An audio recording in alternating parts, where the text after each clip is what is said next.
تیری عظمتوں سے ہوں بے خبر، یہ میری نظر کا قصور ہے۔ اعوذ باللہ من الشیطان الرجیم، بسم اللہ الرحمن الرحیم۔ ومن الناس من يتخذ من دون الله أندادا يحبونهم كحب الله والذين آمنوا أشد حبا لله ولو يرى الذين ظلموا إذ يرون العذاب أن القوة لله جميعا وأن الله شديد العذاب إذ تبرأ الذين اتبعوا من الذين اتبعوا ورأوا العذاب فتقطعت بهم الأسباب وقال الذين اتبعوا لو أن لنا كرة فنتبرأ منهم كما تبرأوا منا كذلك يريهم الله أعمالهم حسرات عليهم وما هم بخارجين من النار يا أيها الناس كلوا مما في الأرض حلالا طيبا ولا تتبعوا خطوات الشيطان إنه لكم عدو مبين إنما يأمركم بالسوء والفحشاء وأن تقولوا على الله ما لا تعلمون وإذا قيل لهم اتبعوا ما أنزل الله قالوا بل نتبع ما ألفينا عليه آباءنا أولو كان آباؤهم لا يعقلون شيئا ولا يهتدون ومثل الذين كفروا كمثل الذي ينعق بما لا يسمع إلا دعاء ونداء صم بكم عمي فهم لا يعقلون يا أيها الذين آمنوا كلوا من طيبات ما رزقناكم واشكروا لله إن كنتم إياه تعبدون إنما حرم عليكم الميتة والدم ولحم الخنزير وما أهل به لغير الله فمن اضطر غير باغ ولا عاد فلا إثم عليه إن الله غفور رحيم صدق الله العظيم۔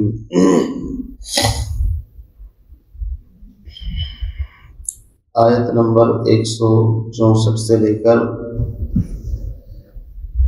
172 تک تقریباً 8 آیات اس وقت تلاوت کی ہیں۔ اس سے پہلی آیات میں توحید کا تذکرہ تھا، وَإِلَٰهُكُمْ إِلَٰهٌ وَاحِدٌ، یعنی یہاں سے ایک نیا مضمون شروع ہوا ہے۔ چونکہ اس سے پہلے بنی اسرائیل کے حال احوال، ان پر اللہ کی نعمتیں اور ان پر جو اللہ کے انعامات ہوئے ان کا تذکرہ تھا، درمیان میں اور بھی احکام آئے۔ پھر یہاں سے ایک دوسرا مضمون شروع ہو رہا ہے جس میں حلال اور حرام کا بھی تذکرہ آئے گا۔ اسی طریقے سے اللہ کی توحید کا ذکر ہے۔ تو اللہ رب العزت نے تقریباً 8 دلائل کا ذکر فرمایا۔ ان فی خلق السماوات والارض، یہ آیت من آیات اللہ ہے، یعنی اللہ کی نشانیوں میں سے ایک نشانی بڑی آیت ہے۔ 8 دلیلیں ذکر کرنے کے بعد اب اللہ رب العزت فرماتے ہیں وَمِنَ النَّاسِ، کہ عجیب بات یہ ہے اللہ کی توحید کو، اس کی ربوبیت کو سمجھنے کے باوجود بعض لوگ پھر بھی ایسے ہیں مَن يَتَّخِذُ مِن دُونِ اللَّهِ أَندَادًا، جو ٹھہراتے ہیں اللہ کے مقابلے میں اوروں کو معبود، یعنی اللہ رب العزت کے مقابلے میں اوروں کی پرستش کرتے ہیں، ان کو اپنا بڑا مانتے ہیں، اللہ کے مقابل ٹھہراتے ہیں، اس کا ہمسر، اس کے مثل ٹھہراتے ہیں۔ چنانچہ آپ دیکھ لیجئے یہود نے حضرت عزیر کو اللہ کا بیٹا بنایا، نصارہ نے حضرت عیسیٰ علیہ السلام کو اللہ کا بیٹا بنایا، اسی طریقے سے مشرکین نے فرشتوں کو اللہ کی بیٹیاں بنایا۔ تو شرک پھر بھی کیا، اللہ کو جاننے کے باوجود اور اس کی توحید کے دلائل کو سننے کے باوجود پھر بھی بعض لوگ اللہ کے مقابلے میں دوسروں کو بڑا مانتے ہیں، اس کے مقابل ٹھہراتے ہیں۔ اس لیے شرک جو ہے یہ سب سے خطرناک چیز ہے۔ بعض حضرات اپنے آپ کو مسلمان کہتے ہیں، لیکن وہ پیروں کو، ولیوں کو اور مزارات والوں کو اتنا اہم مانتے ہیں کہ گویا کہ ایک طریقے سے یہ بھی اللہ کے اتنے خاص ہیں کہ جو چاہے اللہ سے کرا لیں۔ یاد رکھیے اللہ رب العزت اس کی شان یہ ہے، قل هو اللہ احد اللہ الصمد لم یلد ولم یولد ولم یکن له کفوا احد۔ نہ اس جیسا کوئی ہے، نہ اس کی کوئی مثال ہے، نہ اولاد ہے، نہ ماں باپ ہیں، وہ تنہا ہے، یکتا ہے، شرک سے بالکل پاک صاف ہے۔ تو جو لوگ شرک کسی بھی طرح کا کریں، اللہ نے ان کی مذمت، برائی بیان کی ہے۔ وَمِنَ النَّاسِ کے بعض لوگ پھر بھی ایسے ہیں، مَن يَتَّخِذُ جو ٹھہراتے ہیں، مِن دُونِ اللہ اللہ کے مقابلے میں، اندادا مقابل، یحبونہم ان سے ایسی محبت کرتے ہیں، کحب اللہ جیسے اللہ سے محبت کی جاتی ہے۔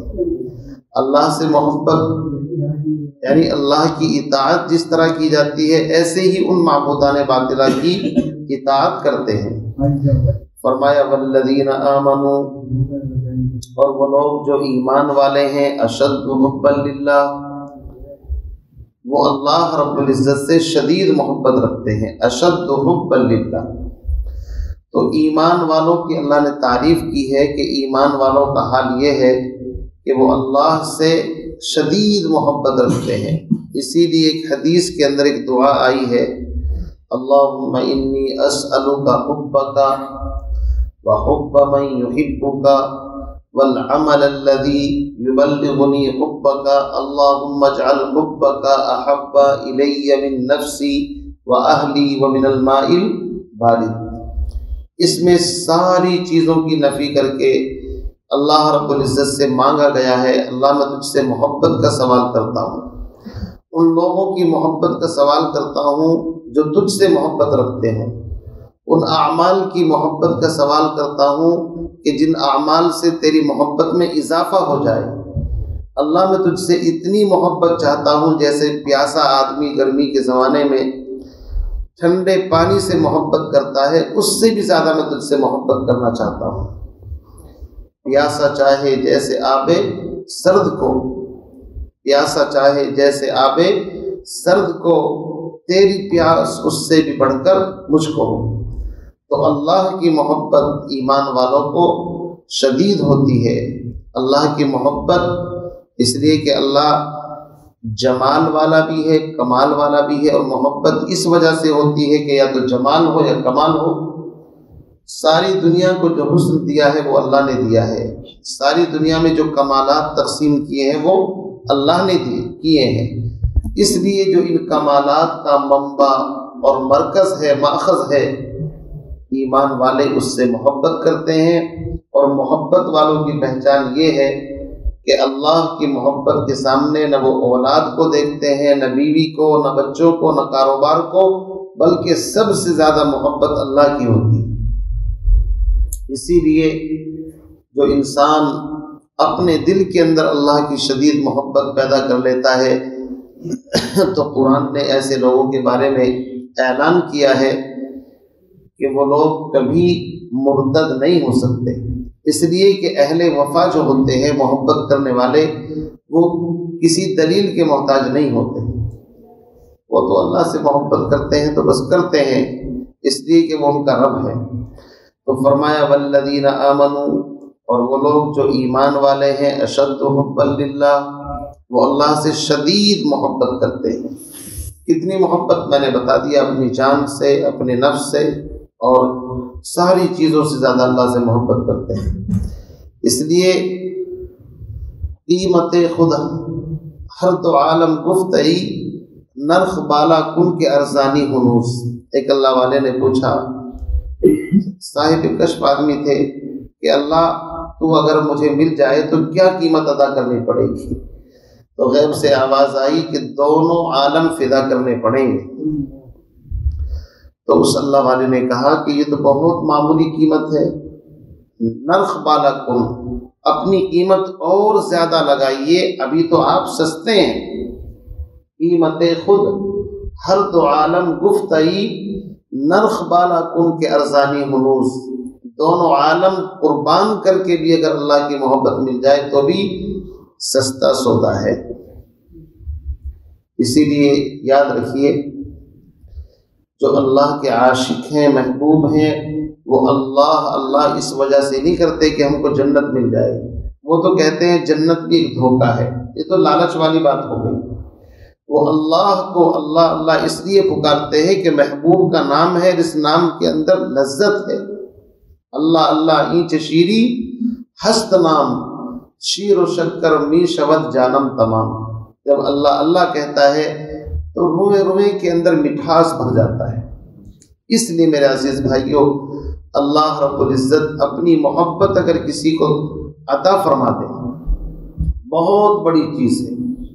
اسی لیے آپ نے نبی علیہ الصلوۃ والسلام کی دعا، کتنی پیاری دعا ہے، اللہم انی اسألک رضاک والجنہ، یا اللہ میں تجھ سے تیری رضا، تیری خوشنودی کا سوال کرتا ہوں، تو مجھ سے راضی ہو جا، اور جنت کا سوال کرتا ہوں۔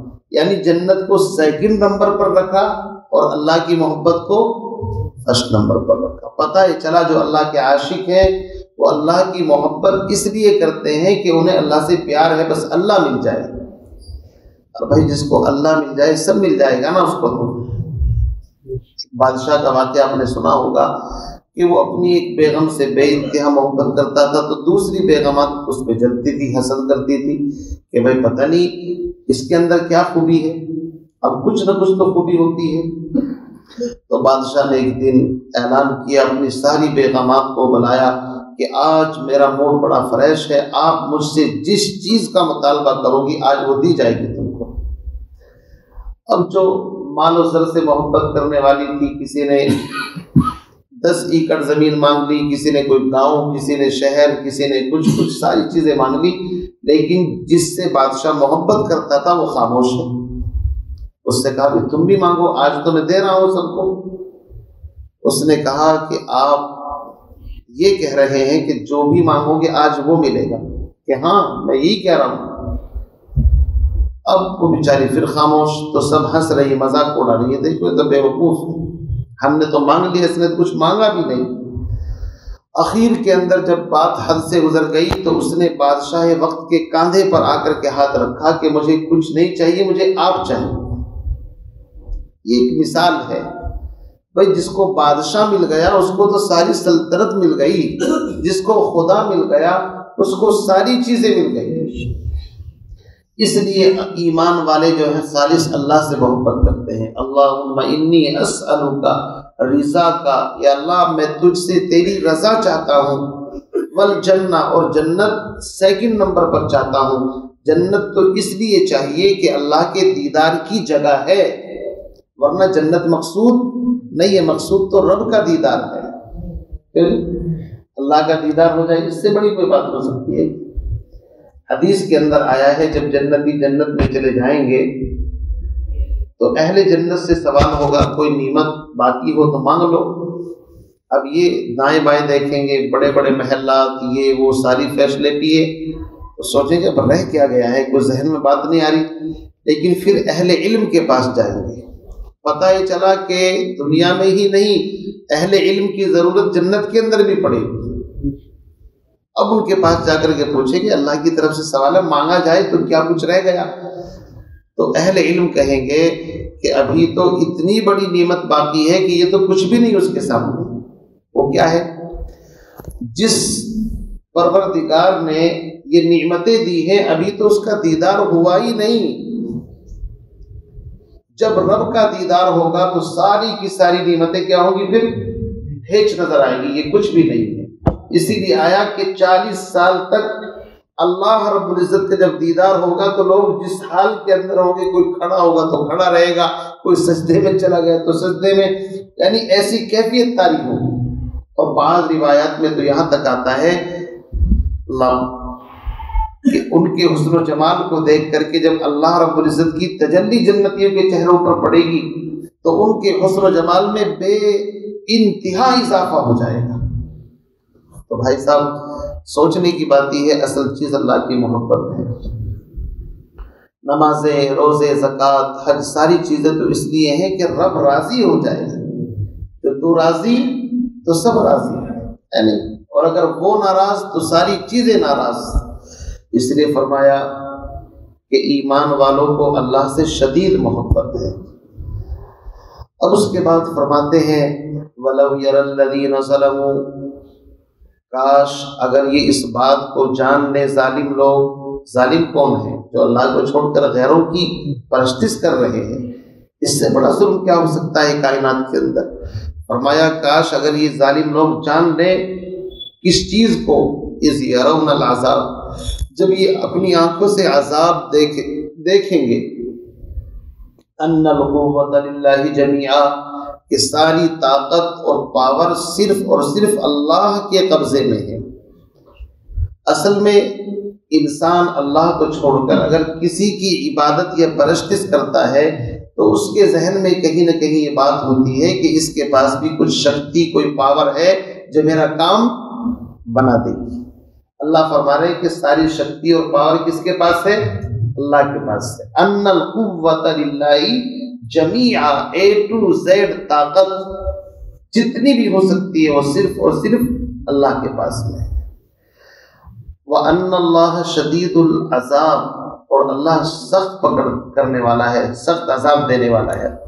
تو قیامت کے دن جب دیکھیں گے طاقت، جن کو ہم دنیا کے اندر سمجھتے تھے یہ بڑے ہیں، ان کے پیچھے چلیں گے تو کام بن جائے گا، یہ تو جناب آج خود آفت اور مصیبت کے اندر ہے۔ اسی کا منظر اللہ نے کھینچا ہے۔ اگر آپ اس منظر کو اپنی آنکھوں سے دیکھیں جو قرآن نے بیان کیا ہے، تو خدا کی قسم کوئی دنیا کے اندر کسی کی بڑائی کا تصور نہ کرے سوائے اللہ کے۔ فرمایا استبرأ الذین اتبعوا من الذین اتبعوا ورأوا العذاب وتقطعت بهم الاسباب، جب براءت ظاہر کریں گے وہ لوگ جن کا اتباع کیا جاتا تھا۔ اتباع کس کا کیا جاتا ہے؟ بڑوں کا، امیر صاحب، پیر صاحب اور بڑے درویش صاحب جن کے پیچھے آج لائن لگی پھرتی ہے کہ یہ بڑے ہیں اور یہ پیر صاحب ہیں، اور یہ اشارہ کر دے تو جنت بھی کھینچ کر کے آ جائے قدموں کے اندر۔ سمجھے نہیں؟ جب دیکھیں گے وہ لوگ کہ جن کا اتباع کیا جاتا تھا، من الذین اتبعوا، وہ لوگ کہ جنہوں نے اتباع کیا، یعنی یوں کہو عابد، عبادت کرنے والے اپنے ان معبودان باطلہ کو دیکھیں گے جن کی وہ پرستش کرتے تھے دنیا کے اندر، یا مرید اپنے پیروں کو دیکھیں گے جو بڑے بڑے جبہ پوش دنیا کے اندر نظر آتے تھے۔ وَرَأَوُا الْعَذَابَ، سامنے عذاب ہوگا۔ وَتَقَطَّعَتْ بِهِمُ الْأَسْبَابُ، رشتے ناطے سب کٹ جائیں گے، کوئی کسی کو نہیں پہچانے گا۔ تو حال یہ ہوگا وَقَالَ الَّذِينَ اتَّبَعُوا لو ان لنا کرۃ، ہاں استبرأ الذین اتبعوا من الذین اتبعوا، برات کہتے ہیں یہ انکار کریں گے، وہ کہیں گے بھائی ہم دنیا میں تمہارے پیچھے چلتے تھے، تم بڑے تھے ہم چھوٹے تھے، اور آج تم ہم کو دھوکہ دے رہے ہو۔ تو وہ کہیں گے بابا جاؤ اپنا کام کرو، آج ہمیں اپنی پڑی ہے۔ اب میں اس کی وضاحت قرآن پاک کی اور دیگر آیات سے کرتا ہوں۔ سورہ ابراہیم، سورہ ابراہیم قرآن پاک کی ایک سورت ہے اور 13ویں پارے کے اندر ہے۔ آپ تھوڑا سا ترجمہ سن لیں۔ سورہ ابراہیم کی آیت نمبر 21 ہے۔ آیت نمبر کیا ہے؟ 21۔ وقال الشیطان، اور شیطان نے کہا، لما قضی الامر، جب فیصلہ اللہ کے یہاں پر کیا جائے گا، یعنی گنہگاروں کو سزا مل رہی ہوگی، نیک لوگوں کو جنت کا فیصلہ کیا جا رہا ہوگا۔ ان اللہ وعدکم وعد الحق، بے شک اللہ تعالیٰ نے تم سے وعدہ کیا تھا، وعد الحق، اور اللہ کا وعدہ سچا تھا۔ یہ شیطان کی تقریر ہے جو اللہ نے بیان کر دی یہاں پر۔ یہ میدان محشر میں شیطان بیان دے گا، تقریر کرے گا، کیا کہ اللہ کا وعدہ سچا تھا۔ اس نے سچا وعدہ کیا تھا تم سے کہ نیک اعمال کرو گے تو جنت ملے گی، یہ ہے وہ ہے۔ وَوَعَدتُّكُمْ، اور ایک وعدہ میں نے کیا تھا تم سے، فَأَخْلَفْتُكُمْ، بس میں تو وعدہ خلافی کرنے والا ہوں، تم جانتے ہی ہو میں پورا کہاں کرتا ہوں۔ یہ شیطان کہہ رہا ہے، لیکن تانا دے گا، وَمَا كَانَ لِيَ عَلَيْكُمْ مِنْ سُلْطَانٍ، لیکن میری کوئی دادا گیری نہیں تھی تمہارے اوپر کہ زبردستی پکڑ کر کے میں تم کو لے کر کے جاتا ہوں، ایسا تو نہیں میں نے کیا۔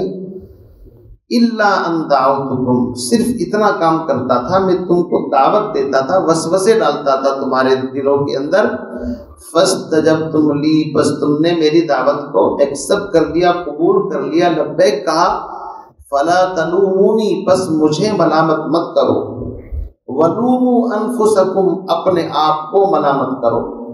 یہ شیطان تقریر کرے گا، آپ دیکھو ما انا بمصرخکم وما انتم بمصرخی، میں تم مجھے چلاؤ میں تمہیں چلاؤں، اس سے کوئی فائدہ ہونے والا نہیں ہے۔ بہرحال اس کی لمبی تقریر ہے، کہنے کا مقصد یہ ہے کہ شیطان تو سب کا مطلب گرو گھنٹال ہے، جب وہ صاف جواب دے دے گا تو چھوٹے موٹوں کا تو پوچھنا ہی کیا ہوگا، تو یہ بھی صاف انکار کریں گے، بھائی ہم نے تم کو کب کہا تھا ہمارے پیچھے چلو، ہم نے کب تم سے بات کہی تھی۔ اب جب یہ ان حالات کو دیکھیں گے تو یہ ندامت کی وجہ سے اپنی انگلیوں کو کاٹیں گے، کبھی اللہ سے کہیں گے ربنا انا اطعنا سادتنا وکبراءنا فاضلونا السبیل، الہی یہ بڑے تھے وڈیرے تھے، ہم ان کے پیچھے چلتے تھے، انہوں نے ہماری مت مروا دی، ان کو ڈبل عذاب دے۔ کبھی کچھ کہیں گے کبھی کچھ کہیں گے، بہرحال بالآخر اخیر میں پریشان ہو کر کے یوں کہیں گے وقال الذین اتبعوا، اخیر میں اتباع کرنے والے لوگ یوں کہیں گے لو ان لنا کرۃ، کاش ہمیں دنیا میں لوٹنے کا ایک چانس مل جائے، واپس چلے جائیں، فنتبرأ منہم، ہم بھی ان سے ایسے ہی پلہ جھاڑ لیں۔ میں ترجمہ اس کا پلہ جھاڑنے اس لیے کر رہا ہوں تاکہ بات اچھی طرح سمجھ میں آ جائے، ورنہ ترجمہ یہ ہے ہم بھی ان سے براءت۔ اب براءت آپ سوچیں گے کیا ہے بھائی، پلہ جھاڑنے کا مطلب یہ ہوتا ہے میں آپ کو نہیں پہچانتا، تو یہ سوچیں گے کاش ہمیں بھی اگر چانس ملے تو ہم بھی ان سے ایسے ہی پلہ جھاڑیں جیسے آج یہ ہم سے مطلب بیگانے بنے ہوئے ہیں، ہمیں پہچاننے کو تیار نہیں ہیں۔ فنتبرأ منہم کما تبرؤوا منا، جیسے انہوں نے ٹکا سا جواب ہمیں دے دیا، ایسے ہی ہم کو بھی ان کے منہ پر اگر موقع ملے تو ایسا ہم کر کے دکھائیں۔ اللہ فرماتے ہیں کذالک یریہم اللہ اعمالہم، ایسے ہی اللہ ان کے اعمال کو حسرت کر کے ان کی نظروں کے اندر دکھائے گئے، تمنائیں ہیں، آرزویں ہیں، اب کچھ نہیں۔ وما ہم بخارجین من النار، اور جہنم سے ان کو نکلنا نصیب نہیں ہوگا، لائف ٹائم کے لیے جہنم ان کے لیے مقرر کر دی جائے گی، یہاں تک کہ جب یہ جہنم میں جائیں گے تو اللہ کے سامنے روئیں گے، گڑ گڑائیں گے، کہیں گے ربنا اخرجنا نعمل صالحا غیر الذی کننا نعمل، الہی ایک چانس مل جائے یہاں سے نکلنے کا، اس مرتبہ اعمال صالحہ کے ڈھیر لگا دیں گے، کوئی نافرمانی نہیں کریں گے آپ کی۔ یہ قرآن کی آیت ہے، ربنا اخرجنا، ہم کو نکال دے، نعمل صالحا، تاکہ ہم اعمال صالحہ کریں اور اپنی زندگی کو صحیح گزار کر کے آئیں۔ اللہ کی طرف سے جواب کیا ہوگا، وما ہم بخارجین من النار، یہاں سے نکلنے کا چانس نہیں ملتا کسی کو۔ یہاں تک آتا ہے سورہ مومنون کے اندر کہ جب موت کا وقت آتا ہے، حتی اذا جاء احدهم الموت قال رب ارجعون، تمنا کرتا ہے انسان جیسے پانی میں ڈوبنے والا تمنا کرتا ہے اگر دن کا بھی مل جائے تو اس کا بھی سہارا لے کر کے بھی کنارے پر پہنچ جاؤں، موت کے وقت تمنا کرتا ہے کاش مجھے لوٹنے کا موقع مل جائے اور میں اعمال صالحہ کروں۔ اللہ کی طرف سے جواب ملے گا کلا، ہرگز نہیں، یہ منزل آگے کی طرف چلے گی، اب پیچھے لوٹنا نصیب نہیں ہوگا۔ ان آیات کا خلاصہ یہ ہے کہ اللہ کے ساتھ کسی کو شریک ٹھہرانا کسی بھی درجے میں ہو مناسب نہیں ہے، شرک کی وجہ سے اعمال بھی برباد ہوتے ہیں، اور جن سے آج ہم نے آرزوئیں تمنائیں وابستہ کر رکھی ہیں، یہ ہمارے بڑے ہیں، مشکل میں کام آئیں گے، یاد رکھو اللہ کے علاوہ کوئی کسی کے کام آنے والا نہیں ہے۔ ان یمسسک اللہ بضر فلا کاشف لہ الا ہو، قرآن کا فیصلہ ہے، اگر اللہ کسی کو تنگی میں مبتلا کرنے کا ارادہ کر لے، فلا کاشف لہ، اس کو کوئی آسانی کے اندر لانے والا نہیں ہے۔ وَإِن يُرِدْكَ بِخَيْرٍ فَلَا رَادَّ لِفَضْلِهِ، اور اگر اللہ کسی کو بھلائی پہنچانے کا ارادہ کر لے، ساری دنیا مل کر کے اس کے خلاف ہو جائے، اس کا بال بیکا نہیں کر سکتی۔ بس یہی قرآن کا پیغام ہے، یہی میسیج ہے کہ ہم ساری عبادتیں جو بھی کچھ کرتے ہیں وہ خالص اور پیور کس کے لیے کریں؟ اللہ کے لیے، کسی کی شرکت اللہ کو برداشت نہیں بھائی صاحب، بس یہی مسئلہ ہے۔ اس لیے قرآن جو ہے ساری چیزوں کی جڑ کاٹ کر کے چلتا ہے۔ قرآن کے سامنے، اللہ کے سامنے نہ کوئی بڑا ہے نہ کوئی چھوٹا، بس اللہ کی بات ہوگی، رسول کی بات ہوگی۔ قرآن ایسا نہیں ہے کہ بھائی پیری مریدی کے چکر میں پھنسا کر کے ایمان سے ہی تم کو محروم کر دے۔ آج کا حال اللہ معاف فرمائے، ماں باپ کا حق قرآن سے ثابت ہے، اللہ نے جگہ جگہ پر اپنے حق کے بعد ماں باپ کا حق بیان فرمایا ہے۔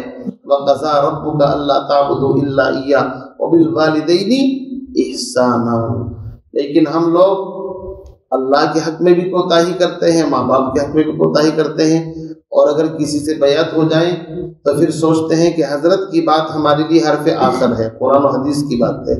بھائی بیعت ہونا سنت ہے، مستحب ہے، ٹھیک ہے، کوئی صحیح بات بتائے تو مانو، اگر غلط بات بتائے تو یاد رکھنا لا طاعت لمخلوق فی معصیت الخالق، اللہ کی نافرمانی لازم آئے تو پھر مخلوق کی اطاعت نہیں کی جائے گی، چاہے مخلوق کوئی بھی ہو، استاذ ہو، پیر ہو، کوئی بھی ہو، اصول جانتا ہے۔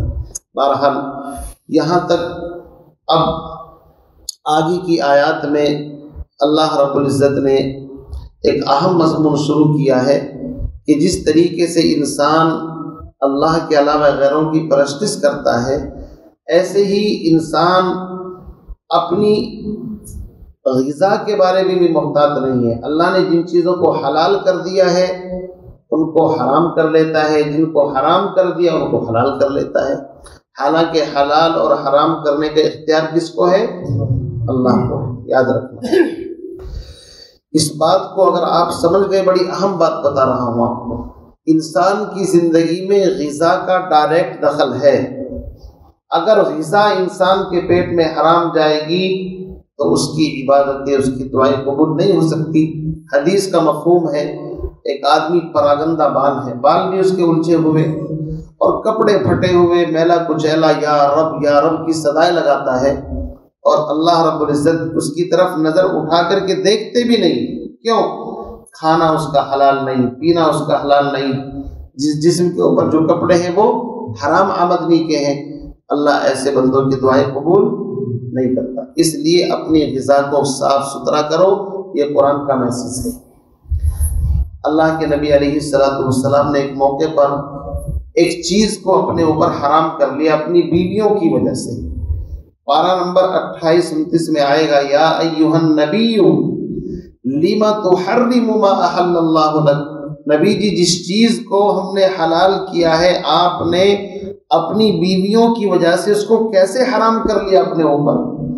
پتہ ہی چلا نبی کو بھی اتھارٹی نہیں ہے کہ وہ اللہ کے بنائے ہوئے قانون میں عمل دخل کر سکے۔ نبی جو ہوتا ہے وہ تو اللہ کا پیغام بندوں تک پہنچاتا ہے، اس کی اپنی کوئی مرضی نہیں ہوتی۔ وما ينطق عن الهوى ان هو الا وحی یوحى علمہ شدید القوى۔ تو پھر ہم لوگوں کا حل کیا ہے؟ کلمہ پڑھتے ہیں نبی کا اور بات چلاتے ہیں خاندان کی، جی دیکھو خاندان سے وہ اوپر نہیں ہو سکتے، جی معاشرے سے اوپر نہیں ہو سکتے، سماج سے اوپر نہیں ہو سکتے، سماج کیا کہے گا؟ اس کا مطلب یہ ہے سماج خدا ہے کیا؟ ارے بھائی ساری چیزیں ناراض ہو جائیں، ٹوٹ جائیں، لیکن اللہ رب العزت ناراض نہیں ہونی چاہیے۔ اصول ضابطہ یہ بنا دو، ورنہ اگر اللہ کو ناراض ہم کیا کرتے ہیں؟ بس سب کو منانے کی فکر رہے گی، اللہ کو تو نماز پڑھ کر کے 2 رکعت دیکھ لے کے بعد میں منا لیں گے، یعنی اللہ کو اتنا وہ سمجھ رکھا ہے کہ بس اللہ کو تو چھوڑ دیتے ہیں کہ وہ تو بہت ویسے ہی مان جاتے ہیں۔ اس کا مطلب یہ نہیں، یہ توہین ہے اللہ کی۔ اللہ کے سامنے ساری چیزیں ناراض ہو جائیں کوئی پرواہ نہیں، لیکن اللہ ناراض نہیں ہونا چاہیے۔ اس لیے فرمایا یا ایھا الناس، اے لوگو، کلوا مما فی الارض، کھاؤ ان چیزوں میں سے جو زمین کے اندر سے حلال اور طیب چیزیں ہیں۔ انسان کا جسم مٹی سے بنا ہے، اللہ نے اس کی غذا مٹی سے پیدا ہونے والی چیزوں کو بنا دیا۔ روح مٹی سے نہیں بنی ہے، روح کی غذا قرآن کا پڑھنا ہے، اللہ کا ذکر ہے، جتنے بھی نیک اعمال ہیں وہ سب روح کی غذا ہیں، اور مٹی سے پیدا ہونے والی جتنی چیزیں ہیں وہ سب جسم کی غذا ہیں۔ اس لیے جتنا اہتمام ہم اس جسم کو غذا دینے کے لیے کرتے ہیں، اتنا ہی اہتمام روح کی غذا کے لیے بھی ہونا چاہیے، ورنہ تو توازن اور بیلنس بگڑ جائے گا، کیونکہ بیلنس تو رکھنا ہے نا۔ اس لیے جتنا اس پر محنت کرو اتنا ہی ادھر کرو، اور حلال طیب غذا کی برکتیں ہی الگ ہوتی ہیں۔ امام احمد بن حنبل رحمۃ اللہ علیہ کا واقعہ میں نے سنایا تھا کہ امام شافعی نے دعوت کی، استاد نے اپنے شاگرد کی، اور بچیوں سے بتایا کہ بڑے عالم آنے والے ہیں گھر کے اندر، تو بچیاں خوشی خوشی کھانا بنا رہی ہیں، اور کمرے کے اندر امام صاحب کے وضو کے لیے مطلب لوٹے میں پانی بھر کر کے رکھ دیا، اور یہ وہ خوش ہوتی پھر رہی ہے۔ شام کے وقت جب کھانا کھایا مہمان نے تو بہت زیادہ کھانا کھایا، اور جب صبح ہوئی بستر اکٹھا کرنے کے لیے بچے گئے تو دیکھا وضو کے اندر پانی بھی وہ لوٹے کے اندر ایسے ہی رکھا ہوا ہے۔ تو انہوں نے والد صاحب سے کہا کہ لگتا ہے مہمان نے تو کھانا بھی زیادہ کھایا ہے، اور رات تہجد بھی نہیں پڑھی، شاید نماز بھی نہیں پڑھی، پانی بھی ایسے ہی رکھا ہے۔ امام شافعی رحمۃ اللہ علیہ کہا کہ میں پوچھ لیتا ہوں، اپنے شاگرد کو پردے کے پیچھے بلایا، میری بیٹیاں کچھ سوال کر رہی ہیں۔ تو امام احمد بن حنبل نے فرمایا استاد محترم، میں نے اتنا پاکیزہ اور حلال کھانا زندگی کے اندر پہلی مرتبہ کھایا ہے، اللہ نے اس کی برکت سے میرے سینے کو کھول دیا، میں قرآن کی ایک آیت کے اندر غوطہ زن رہا، اور ہزاروں مسائل میں نے اس سے رات میں نکالے ہیں۔ اس لیے نماز کے مقابلے میں دین کا ایک باب سیکھنا 1000 رکعت نماز نفل سے افضل ہے، سمجھے نہیں؟ اس لیے میرا وضو بھی نہیں ٹوٹا الحمدللہ، اور میں رات بھر سویا ہی نہیں ہوں۔ تو یہ غذاؤں کا حلال جب ہوتی ہے تو یہ حال ہوتا ہے۔ دیوبند کے اندر ایک بیچارہ غریب آدمی تھا، اکابرین دیوبند کی دعوت کیا کرتا تھا، علماء اس کی دعوت کا انتظار کیا کرتے تھے، گھاس چھیلتا تھا اور اس کو مارکیٹ میں بیچتا تھا، جب چند پیسے اکٹھے ہو جاتے تو اس کے ذریعے سے، آج تو حلال کے ذریعے سے حج نہیں کرتے، اللہ معاف فرمائے، دوسری طرف گلا کاٹ لیں گے اور فلائٹ میں بیٹھ کر کے جائیں گے، سوچ کے ہم تو حج کر کے آئے، گناہ معاف ہو گئے۔ خانہ کعبہ کے طواف کرنے سے گناہ اس وقت تک معاف نہیں ہوں گے جب تک اپنے بھائی کا حق نہیں لوٹاؤ گے۔ اس لیے یاد رکھنا چاہیے، حج عمرہ ایک الگ چیز ہے اور کسی کا حق مارنا الگ چیز ہے۔ اس لیے اکابر علماء پہلے زمانے کے اندر جب حج کرتے تھے تو آہستہ آہستہ اپنی حق حلال کی کمائی اکٹھی کرتے تھے، اور جب جاتے تھے لوگوں سے معافی تلافی کر کے، بھائی پتہ نہیں آئیں گے بھی نہیں آئیں گے، ہے نا، تو ان کی زندگیوں میں انقلاب آتا تھا۔ اب 50 حج کر لیے صاحب نے، لیکن زندگی جہاں تھی اس سے بھی اتنے بدتر ہو جاتے ہیں، بلکہ حجر اسود کی بو سے لے کر کے اس کی سیاہی اپنے اوپر لپیٹ لیتے ہیں۔ کیوں؟ بعض تو ایسے ہیں، حاجی کا نام آتا ہے، بھائی اس حاجی صاحب کے سامان مت خریدنا، بس اللہ کی پناہ نے حاجی کو بھی بدنام کر دیا۔ تو یاد رکھیے میرے بھائیو، اکل حلال اس کے بھی اثرات آتے ہیں اور حرام غذا کے بھی اثرات آتے ہیں۔ اس لیے قرآن پاک میں اکل حلال کا بہت سختی کے ساتھ حکم دیا گیا ہے۔ ایک جگہ تو نبیوں کو حکم دیا، یا ایھا الرسل کلوا من الطیبات واعملوا صالحا، اے رسولوں کی جماعت حلال اور طیب کھاؤ اور اعمال صالحہ کرو۔ علماء نے لکھا ہے کہ حلال غذا جب انسان کھاتا ہے تو نیک اعمال کی توفیق خود بخود مل جاتی ہے، اور حرام غذا کھاتا ہے جیسے حجاج ابن یوسف نے کھلا دیا تھا نا سب کو، کہ اب ان کی کوئی بد دعا میرے حق میں قبول نہیں ہوگی۔ تو اس لیے فرمایا یا ایھا الناس، اے لوگو، کلوا مما فی الارض حلالا طیبا ولا تتبعوا خطوات الشیطان، شیطان کے نقش قدم پر نہ چلو۔ خطوہ کہتے ہیں 2 قدموں کے درمیانی جگہ کو، شیطان کی پیروی نہ کرو۔ کیوں؟ انہ لکم عدو مبین، شیطان تمہارا کھلا دشمن ہے، دوست نہیں ہے، اس نے قسم کھا رکھی ہے۔ فَبِعِزَّتِكَ لَأُغْوِيَنَّهُمْ أَجْمَعِينَ، اللہ تیری عزت کی قسم اولاد آدم کو جنت سے ہٹا کر کے جہنم میں لے جانے کی پوری کوشش کروں گا۔ اللہ نے بھی کہا تھا کہ جو تیرا اتباع کریں گے انہیں بھی اور تجھے بھی جہنم کے اندر پھینک دوں گا، الا عبادک منہم المخلصین، ہاں جو میرے نیک صالح بندے ہوں گے ان کے لیے جنت ہے۔ تو فرمایا انہ لکم عدو مبین انما یأمرکم بالسوء والفحشاء، شیطان تم کو بے حیائی اور بری باتوں کا حکم کرتا ہے، وہی وسوسہ ڈالتا ہے دل کے اندر، وَأَن تَقُولُوا عَلَى اللَّهِ مَا لَا تَعْلَمُونَ، اور تم سے وہ باتیں کہلواتا ہے جن کو تم نہیں جانتے، جھوٹی باتیں اللہ کے ذمے لگوا دے گا کہ اللہ نے یہ بات کہی ہے۔ وَإِذَا قِيلَ لَهُمُ اتَّبِعُوا، اور جب ان سے کہا جاتا ہے کہ اتباع کرو اس چیز کا، انزل اللہ، کہ جس چیز کو اللہ نے اتارا ہے، قرآن ہے، اسی طریقے سے شریعت ہے، دین کی باتیں ہیں، قالوا، تو یہ مشرکین اور یہود یوں کہتے ہیں، بل نتبع ما الفینا علیہ آباءنا، ہم تو اتباع کریں گے اس چیز کا جس پر ہم نے اپنے باپ داداؤں کو پایا ہے۔ اولو کان آباؤہم لا یعقلون شیئا ولا یہتدون، اگرچہ ان کے باپ دادا نہ عقل رکھتے ہوں اور نہ ہدایت یافتہ ہوں۔ دیکھو اس آیت کے تحت ایک بات سمجھ لیں، مشرکین اور کفار جب بھی ان سے کوئی بات کہی جاتی کہ یار اس بات کو چھوڑ کر کے ادھر آؤ، تو ان کے پاس ایک ہی جواب تھا، ما وجدنا آباءنا، جس چیز پر ہم نے اپنے باپ داداؤں کو پایا ہے ہم اس راستے سے نہیں ہٹ سکتے۔ اس کو کہتے ہیں اپنے باپ دادا کی اتباع اور تقلید کرنا۔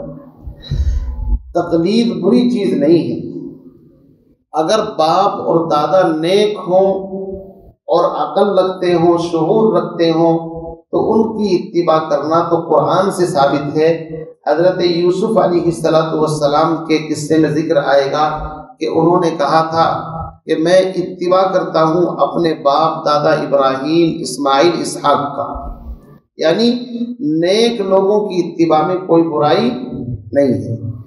اس سے مسئلہ یہ پتہ چلا کہ امام اعظم ابو حنیفہ رحمۃ اللہ علیہ، امام مالک، امام شافعی، امام احمد بن حنبل، ان کے اتباع کے اندر یعنی وہ مسائل کے جو انہوں نے قرآن و حدیث سے سمجھائے ہیں، اگر ان کا اتباع کیا جائے تو اس میں کوئی برائی نہیں ہے۔ برائی تب ہے اگر ان کے پاس عقل اور ہدایت نہ ہوتی، چونکہ قرآن یہی کہہ رہا ہے نا کہ نہ ان کے پاس عقل ہو نہ ہدایت ہو۔ جن باپ داداؤں کے پاس عقل اور ہدایت نہیں، ان کا اتباع کرنا اچھا نہیں ہے۔ سمجھ بات آ گئی؟ تو اس آیت سے یہ دلیل پکڑ لینا کہ دیکھو قرآن تو یہ کہہ رہا ہے کہ جب مشرکین سے کہا جاتا تھا کہ قرآن اور حدیث کو مانو، وہ کہتے تھے باپ دادا کی مانیں گے۔ آج بھی ہم یوں کہتے ہیں کہ بخاری کو مانو، قرآن کو مانو، تم کہتے ہو ابو حنیفہ کو مانیں گے، وہ یہاں دلیل فٹ کر کے آپ کو پھنسا لیں گے۔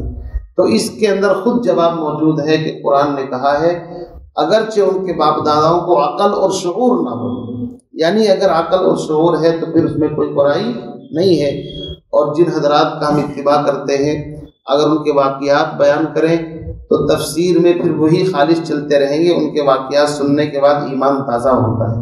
اللہ نے ان کو کیا عقل دی تھی، کیا شعور دیا تھا، کیا ان کے اندر مطلب علم کے پہاڑ تھے۔ وہ فرماتے ہیں وَمَثَلُ الَّذِينَ كَفَرُوا، اور مثال ان لوگوں کی جنہوں نے کفر کیا، كَمَثَلِ الَّذِي، مثال اس شخص کی طرح، يَنْعِقُ، جو پکارے، بِمَا لَا، ایسی چیز کو، لَا يَسْمَعُ، جو نہ سن سکے، إِلَّا دُعَاءً وَنِدَاءً، مگر پکار اور آواز کے، سُمٌّ، بہرے ہیں، بُکْمٌ، گونگے ہیں، عُمْیٌ، اندھے ہیں، فَهُمْ لَا يَعْقِلُونَ، بس انہیں کوئی عقل نہیں ہے۔ ایک مثال دی ہے کہ جو لوگ اللہ کو چھوڑ کر کے غیر اللہ کو پوجتے ہیں یا ان سے فریاد رسی کرتے ہیں، ان کی مثال ایسی ہے جیسے کہ ایک چرواہا اگر وہ بھیڑ بکریوں کو لے کر کے چلے تو جب وہ ان کو روکتا ہے کسی چیز سے تو آواز تو سنتی ہیں وہ، لیکن ان کو پتہ نہیں ہوتا کہ ہم کو کیا کہا جا رہا ہے۔ ایسے ہی یہ لوگ ہیں۔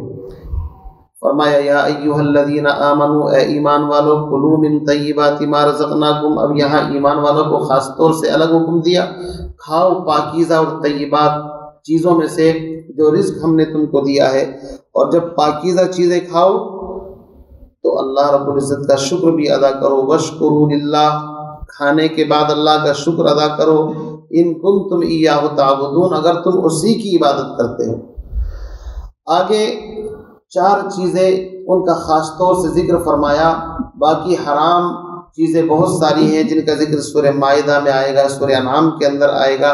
یہاں پر 4 چیزوں کے بارے میں فرمایا، انما حرم علیکم المیتہ، اللہ نے تم پر مردار حرام کر دیا ہے، والدم اور بہنے والا خون، ولحم الخنزیر اور خنزیر کا گوشت، وما اہل بہ لغیر اللہ، اور وہ جانور کہ جس پر اللہ کے علاوہ کسی اور کا نام لیا جائے، لیکن اس کے باوجود فمن استر، اگر تم مجبور اور لاچار ہو جاؤ تو تمہارے لیے اجازت ہے، غیر باغن، نہ تو تم حد سے تجاوز کرنے والے ہو، طالب لذت ہو، ولا عادل، نہ حد سے زیادہ بڑھنے والے ہو، فلا اسم علی، تو تم پر کوئی گناہ نہیں اس کے اندر، اس لیے کہ اللہ تعالیٰ غفور الرحیم ہے۔ ایک مسئلہ سمجھ لیں،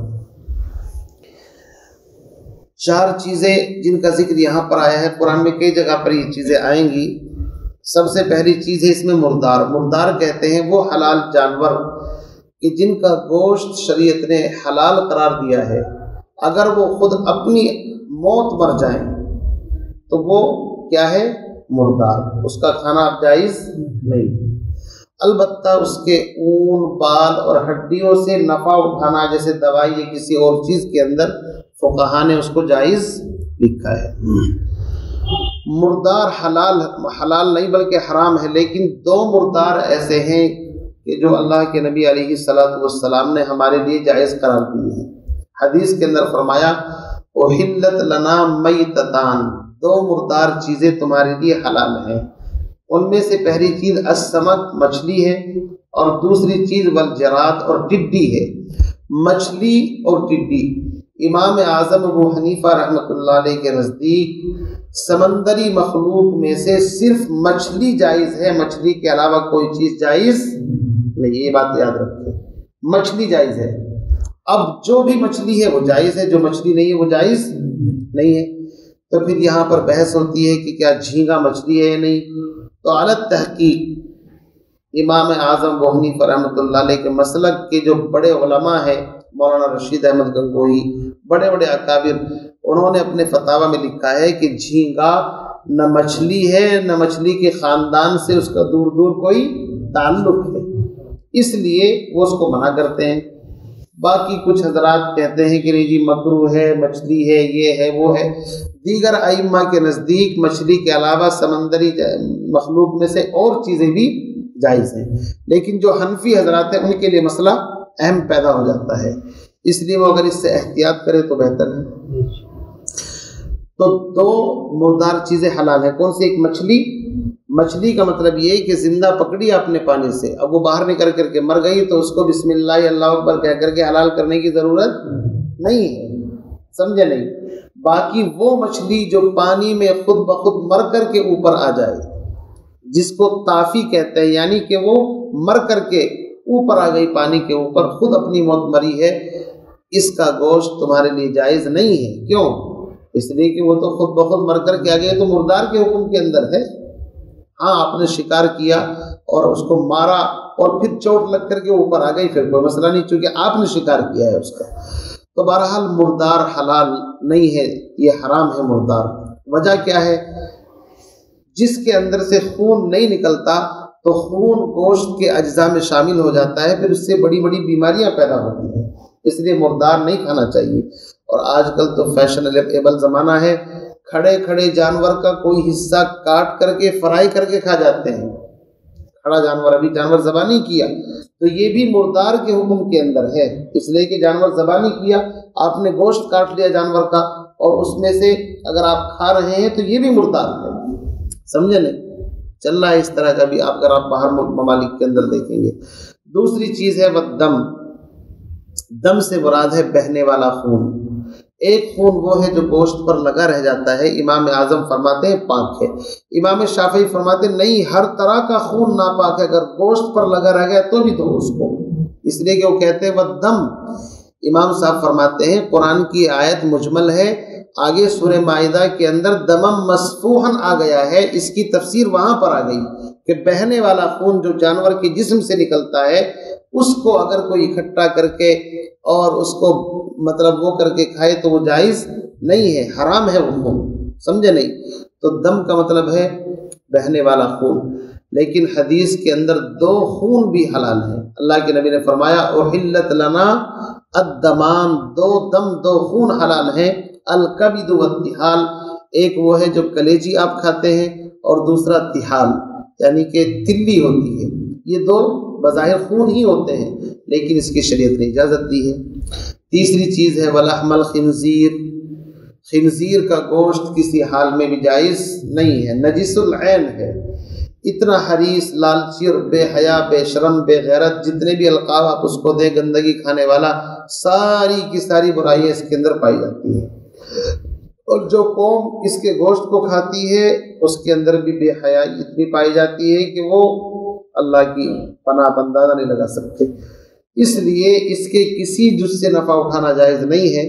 بعض فقہا نے صرف اس کے بالوں سے، کھال وغیرہ مطلب جس کے بال ہوتے ہیں، بالوں سے اگر کوئی ڈول یا کوئی چیز سی لی جائے جیسے چمڑا وغیرہ، اس کی اجازت دی ہے، باقی اس کے علاوہ کوئی اجازت نہیں ہے۔ نہ اس کی ہڈی سے نفع اٹھانا جائز ہے، نہ اس کے گوشت سے، نہ کسی اس کی چربی سے، کسی چیز سے نہیں ہے۔ چوتھی چیز ہے وما اہل بہ لغیر اللہ، وہ جانور جس کو اللہ کے علاوہ کسی اور کا قرب حاصل کرنے کے لیے ذبح کیا جائے۔ کیا مطلب؟ جانور حلال ہے، گائے ہے، بیل ہے، بکرا ہے، لیکن اس جانور کو تم اللہ کا غیر، چاہے وہ کوئی بھی ہو، کوئی پیر ہو، فقیر ہو، مولوی صاحب ہو، مفتی صاحب ہو، اور کوئی دیوی دیوتا ہو، اس کا نام لے کر کے ذبح کر رہے ہیں، تو جانور اگرچہ حلال تھا لیکن تم نے نام غیر اللہ کا لیا ہے تو وہ جائز نہیں، مردار کے حکم کے اندر ہے۔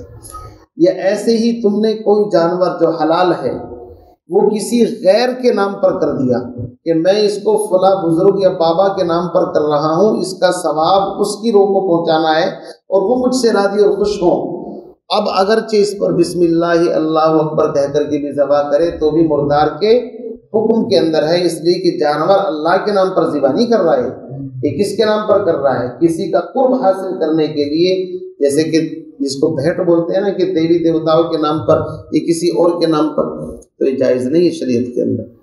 اسی سے ملتی جلتی ایک شکل یہ ہے کہ سانپ، بجار، یہ اس طرح کی چیزیں چھوڑ دی جاتی ہیں کسی کے نام پر، کسی کا کان کاٹ دیا، کسی کے گلے میں کچھ ڈال دیا کہ اب یہ ان کے نام پر ہیں، تو اگر اصل مالک توبہ استغفار کر کے اپنے ہاتھ سے اللہ کا نام لے کر کے ذبح کرے تو گنجائش ہے، چونکہ اصل مالک ہے، لیکن اگر وہ ٹرانسفر ہوتے ہوتے ادھر ادھر جا رہا ہے، مالک کو پتہ ہی نہیں، تو اس کا گوشت بھی صحیح نہیں ہے۔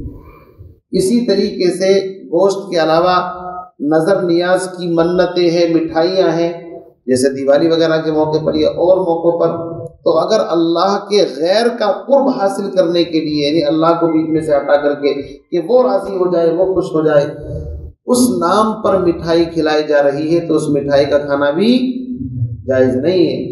ہمیں تو ہر کام کس کے نام پر کرنا ہے؟ اللہ کے نام پر کرنا ہے، بس بات یہ ہے۔ اللہ راضی ہوں گے تو خود بخود ثواب بھی ملیں گے، سارے کام ہو جائیں گے۔ لیکن ایک شکل پھر بھی قرآن نے احسان کیا، شریعت بڑی واقعی کتنی مطلب کرم فرما ہے، فرمایا تم ایسی جگہ پر ہو کہ ان 4 چیزوں کے علاوہ وہاں پر 5ویں چیز حلال ہے ہی نہیں، اب تمہاری جان اٹک رہی ہے کہ اگر کھاؤ تو جان بچے گی، نہیں تو مر جاؤ گے، اب کیا کریں گے؟ اس کو کہتے ہیں عزیمت اور رخصت۔ امام اعظم ابو حنیفہ فرماتے ہیں کہ رخصت پر عمل کر لینا چاہیے 2 شرطوں کے ساتھ، ایک تو اس کو ناجائز اور حرام ہی سمجھے، جائز نہیں ہوا وہ، اتنی مقدار میں کھا لے کہ جس سے نہ تو اس میں لذت محسوس ہو اور نہ حد سے زیادہ تجاوز کرے، نہیں ایک بوٹی سے کام چل سکتا ہے تو 2 کے چکر میں نہ پڑے، سمجھے؟ تو اس کے لیے اجازت ہے۔ باقی امام شافعی فرماتے ہیں غیر باغی ولا عادل سے مراد یہ ہے کہ اگر وہ امام وقت کا باغی ہے اور امام المسلمین سے بغاوت کر رہا ہے، چور ہے، ڈاکو ہے، یا بغاوت کر کے جا رہا ہے، تو اس بندے کے لیے ان 4 چیزوں میں سے کھانے کی اجازت نہیں ہے، چونکہ وہ باغی ہے، وہ یہ فرماتے ہیں، سمجھے نہیں؟ امام اعظم فرماتے ہیں کہ نہیں، اس کا مطلب یہ نہیں، مطلب یہ ہے کہ وہ اس چیز میں لذت اور حد سے تجاوز نہ کرے، اس لیے کہ اللہ نے فمن استر کہہ کر کے اجازت دی ہے کہ اگر تم مضطر مجبور ہو جاؤ تو جان بچانے کے بقدر کھانا تمہارے لیے جائز ہے۔ تو کبھی کبھی رخصت پر اور کبھی عزیمت پر بھی عمل کرنا پڑتا ہے۔ اگر اللہ کے دین کا مسئلہ ہو اور لوگوں میں ایسی فضا بنانی ہو کہ جس سے دین کی فضا قائم ہو تو انسان چاہے جان دے دے لیکن ایسی چیز کو نہ کھائے تاکہ اللہ کا دین بلند ہو، تو اس کی بھی گنجائش ہے۔ اس کو کہتے ہیں رخصت پر و عزیمت پر عمل کرنا۔ بہرحال یہ ایک مسئلہ ہے کہ حرام چیز کب کھا سکتے ہیں۔ دوائی کے طور پر اگر کوئی ماہر دیندار ڈاکٹر، دیندار کی شرط لگا رہا ہوں، آج کل کے جھولا چھاپ کی بات نہیں کر رہا ہوں، دیندار ڈاکٹر، نمازی پرہیزگار، وہ یہ بتائے کہ مردار یا خنزیر یا ان 4 چیزوں میں سے فلاں چیز کھانے سے آپ کا علاج ہو سکتا ہے، تو پھر کھا لینے میں کوئی حرج نہیں، سمجھے، دیندار۔ اور اگر بے دین بتا دے کہ گائے کا پیشاب پی لو یا وہ کر لو فلاں کر لو، تو پھر اس میں پھر بھی مانو گے، پھر اس کی اجازت نہیں ہے۔ ہاں بہت سے اونٹ کا پیشاب پی لیتے ہیں، کیوں بھائی، اور حدیث سے گڑتے ہیں کہ حدیث کے اندر آیا اس کے دودھ اور اس میں شفا ہے۔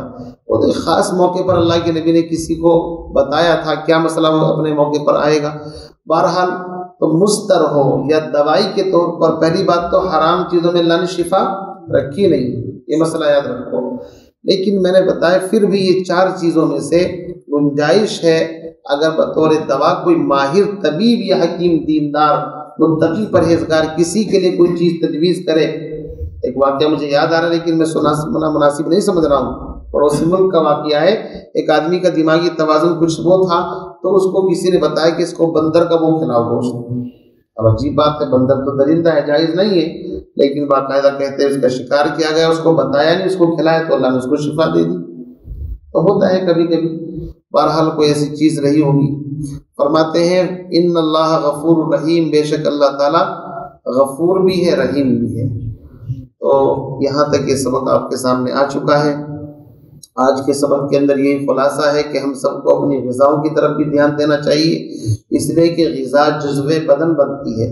حدیث کے اندر فرمایا جو جسم حرام غذا سے پرورش پائے جہنم کی آگ اس کے لیے بہتر ہے، یعنی جہنم کا ایندھن ہے وہ جو حرام مال سے، ان الذین یاکلون اموال الیتامی ظلما انما یاکلون فی بطونہم نارا، یتیم کا مال، ناحق مال اپنے کھا رہے ہیں تو یاد رکھو جہنم کے انگارے بھر رہے ہیں اپنے پیٹ کے اندر۔ اس لیے بھائی کم ہو چلے گا لیکن حق حلال کی ہونی چاہیے، حرام کے چکر میں اپنی آخرت کو تباہ کرنا کوئی عقل مندی نہیں ہے۔ اللہ تعالیٰ دعا فرمائے ہم تمام کو نیک اور حلال روزگار مہیا فرمائے اور ہم سب کو عقل حلال کی توفیق نصیب فرمائے، رزق حرام سے ہماری نسلوں کی امت مسلمہ کی حفاظت فرمائے۔ سبحان اللہ و بحمدہ، سبحانک اللہم و بحمدک، نشہد ان لا الہ الا انت۔